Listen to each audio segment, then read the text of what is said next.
മലയാള cinema ഘട്ടം വളർച്ചയും തളർച്ചയും നേരിടുന്ന 1980കളുടെ ഒരു നടുവിൽ, അല്ലെങ്കിൽ അതിൻ്റെ അവസാന ഘട്ടത്തിലായി മലയാളിക്ക് ഒരു സമ്മാനം പോലെ, ഒരു ഗിഫ്റ്റ് പോലെ കടന്നു വന്ന ഒരു ചിത്രമായിരുന്നു 1987 പുറത്തിറങ്ങിയ ഒരു ആക്ഷൻ ത്രില്ലർ സിനിമയായി എത്തുകയും മലയാള സിനിമയിലെ മെഗാസ്റ്റാർ, സൂപ്പർ സ്റ്റാർ എന്ന് വേണ്ട ഇനി അലങ്കരിക്കാൻ പദവികളൊന്നും ബാക്കിയില്ലാത്ത രീതിയിൽ ഉയർന്നു നിൽക്കുന്ന മലയാളിയുടെ എക്കാലത്തെയും വലിയ അഹങ്കാരമായിട്ട് മാറിയ മഹാനടൻ മമ്മൂട്ടി എന്ന് പറയുന്ന പ്രിയപ്പെട്ട മമ്മൂക്കയുടെ ഒരു രണ്ടാം വരവ് എന്ന് വിശേഷിപ്പിച്ച ന്യൂഡൽഹി എന്ന് പറയുന്ന ഒരു ചിത്രം 1987 ന്യൂഡൽഹി എന്ന് പറയുന്ന ഒരു ചിത്രം പുറത്തു വരുമ്പോൾ അതിൻ്റെ പിന്നിൽ ജോഷി എന്ന് പറയുന്ന പ്രബലനായ ഒരു സംവിധായകനായിരുന്നു ഉണ്ടായിരുന്നത്.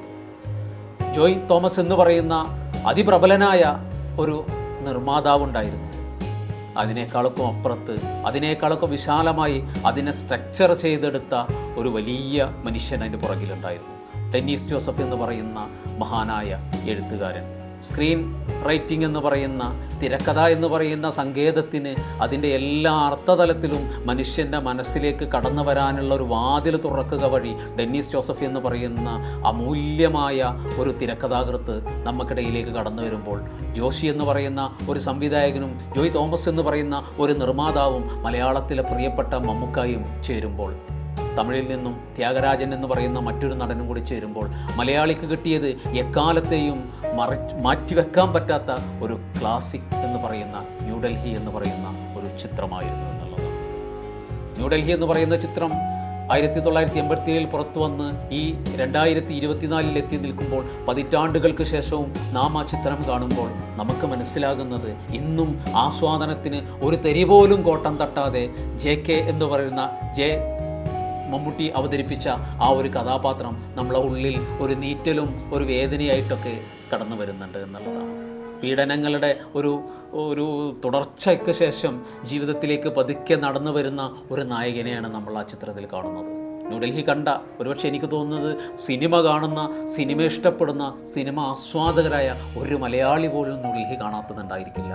അവർക്കെല്ലാം അറിയാം, ഒരു നായക പരിവേഷത്തിനും അപ്പുറത്തേക്ക് മമ്മൂട്ടി എന്നൊരു പറയുന്ന ഒരു നടൻ നടന്നു പോകുമ്പോൾ പതുക്കെ എപ്പോഴോ മമ്മൂട്ടിയിൽ തൻ്റെ ഉള്ളിൽ കിടന്ന് പുകയുന്ന ആ ഒരു പ്രതികാരദാഹവുമായി ആ നായകൻ എന്ന പരിവേഷത്തിൽ നിന്നും മമ്മൂട്ടി എന്ന് പറയുന്ന നടൻ, ആ കൃഷ്ണമൂർത്തി എന്ന് പറയുന്ന JK എന്ന ആ ഒരു രണ്ടക്ഷരത്തിൽ അറിയുന്ന ആ ഒരു മനുഷ്യൻ പതുക്കെ പരിവർത്തനം ചെയ്യുന്നത് ഒരു വില്ലൻ പരിവേഷത്തിലേക്കായിരുന്നു എന്നുള്ളതാണ്. ഏതൊരു മനുഷ്യനും അവൻ്റെ ഉള്ളിൽ മുറിവേറ്റ ആ മുറിവിൽ നിന്നും പുറത്തേക്ക് വമിക്കുന്നത് രക്തമാണെങ്കിൽ കൃഷ്ണമൂർത്തിയുടെ മനസ്സിൽ നിന്നും, ആ മുറിവിൽ നിന്നും പുറത്തേക്ക് വമിച്ചത് പ്രതികാരമായിരുന്നു. കാരണം അത്ര കനത്ത പീഡനമായിരുന്നു ജയിലിൽ അദ്ദേഹം അനുഭവിച്ചത്.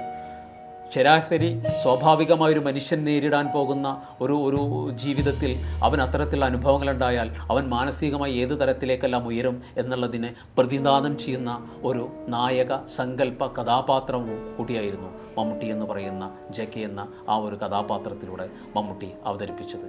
ഇന്നും മലയാളിയെ മോഹിപ്പിക്കുകയും ആഗ്രഹിപ്പിക്കുകയും കരയിപ്പിക്കുകയും സ്നേഹത്തോടെ വാരിപ്പുണരുകയുമെല്ലാം ചെയ്യുന്ന ഒരു കഥാപാത്രവും ഒരു സിനിമയും ജോഷി എന്ന് പറയുന്ന അമൂല്യവും അതുല്യനുമായ, പകരം വെക്കാനില്ലാത്ത മലയാളത്തിൻ്റെ പ്രിയപ്പെട്ട സംവിധായകൻ്റെ എക്കാലത്തെയും ക്ലാസിക് രചനകളിൽ, ക്ലാസിക് വർക്കുകളിൽ ഒന്നായി നമുക്ക് ന്യൂഡൽഹിയെ കാണാം. നിരവധി ആളുകളുടെ പ്രയത്നം, ഒരുപക്ഷെ മമ്മൂട്ടി എന്ന് പറയുന്ന ഒരു നടൻ നിരവധി പരാജയങ്ങൾ ഏറ്റുവാങ്ങിക്കൊണ്ട് മലയാള സിനിമയിൽ നിന്നും അദ്ദേഹം തിരോധാനം ചെയ്യുമെന്നുള്ളൊരു ഘട്ടത്തിലായിരുന്നു ന്യൂഡൽഹിയുടെ വരവ്. ന്യൂഡൽഹിയുടെ ആ ഒരു പ്രത്യേകതരമായ ആ തിരക്കഥയെ ജോഷി എന്ന് പറയുന്ന സംവിധായകൻ മനോഹരമായിട്ട് അവതരിപ്പിച്ചപ്പോൾ പോലും അവർക്കെവിടെയോ ഒരു ധൈര്യമില്ലായ്മ പ്രകടമായിരുന്നു. കാരണം നിരവധി പരാജയങ്ങൾ ഏറ്റുവാങ്ങിയ മമ്മൂട്ടി എന്ന് പറയുന്ന ഒരു നടൻ ഇനി ഒരു പരാജയം കൂടി ഏറ്റുവാങ്ങിക്കഴിഞ്ഞാൽ ഒരു പക്ഷേ മലയാള സിനിമയിൽ നിന്നും തിരോധാനം ചെയ്യുകയോ അന്തർധാനം ചെയ്യുകയോ നടന്നു പോകുകയോ ചെയ്യേണ്ടി വരും എന്നുള്ള ഒരു വളരെ വലിയൊരു പ്രതിസന്ധി ഘട്ടത്തിലാണ് ന്യൂഡൽഹി വരുന്നത്.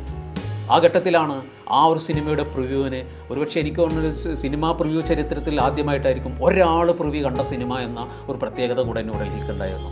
ആ കണ്ട ഒരാൾ, അത് മലയാളത്തിലെ കിരീടം വെക്കാനില്ലാത്ത കോമഡികളുടെ സംവിധായകനായ ഒരു രാജകുമാരൻ എന്നൊക്കെ വിളിക്കാവുന്ന രീതിയിൽ ഉയർന്നു വന്ന പ്രിയദർശൻ എന്ന് പറയുന്ന ഒരു സംവിധായകനായിരുന്നു അതിൻ്റെ ആ പ്രിവ്യൂ കണ്ടത്.